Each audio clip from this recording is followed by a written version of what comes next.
Ma'am বলতাম, ওইটাই ভালো লাগতো। আজকাল দেখে সবাইকে স্যার বলতে হয়। এটা কিভাবে চলে আসলো, আরো কত কিছু যে আসবে, সবকিছুই কি আমরা নেব?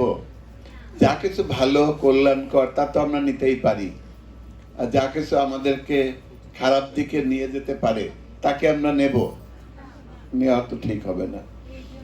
এই যে সায়েন্স ফ্যাকাল্টিতে যারা পড়বে, আমরা মনে করি যে তারা বিজ্ঞানী হবে, হবে না? তোমরা বিজ্ঞানী হবে না? বিজ্ঞানী হবে। তুমি যে এতদিন যে পড়াশোনাটা করে আসছো, তোমার আম্মা খেয়াল করতেন, তোমার আব্বা খেয়াল করতেন, তোমার বড় ভাই বোন তারা খেয়াল করতেন তোমার পড়াশোনা কেমন হচ্ছে, তোমাকে কোথায় নিয়ে যেতে হবে, কি করতে হবে। এখন কি আর ওনারা এত খোঁজ রাখবেন? এখন একটু বড় হয়েছো, তাই না? কল্পনা করো তো, 4 বছরে ইউনিভার্সিটিতে তুমি কি এমন শিখবে যে তোমাকে ভর্তির সময় তোমার সাথে তোমার অভিভাবক আসতে হয়েছিল।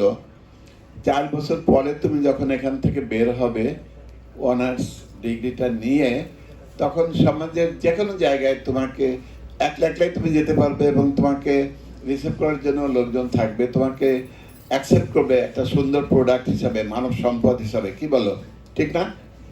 তাহলে 4 বছর তোমার জীবনে অনেক কিছু ঘটবে। এই ঘটার ভিতরে যেটা মূল জিনিস, সেটা তো নিশ্চয়ই জ্ঞান অর্জন, ঠিক না? এখন এই 4 বছরে যে এত পরিবর্তন হবে তোমার জীবনের, তুমি এত কিছু শিখবে, এই শেখাটা স্যাররা কি তোমাকে শিখিয়ে দিতে পারবেন? স্যাররা নিয়মিত লেকচার দেবেন, নানানভাবে বুঝাবেন।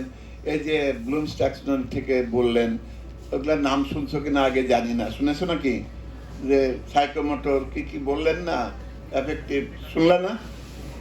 হ্যাঁ, কগনিটিভ, এই যে 3টা ডোমেন শুনলা, এ তো কোনদিন শোনো নাই। এগুলা শিখবা। এখন শেখার জন্য যে তোমার ভিতরে তাগিদ, এই তাগিদটা যদি না থাকে, তুমি যদি আর্টস ফিল না করো, তাহলে কি শেখাটা হবে? হবে হবে না তো। কথা বলো আমার সাথে, হ্যাঁ?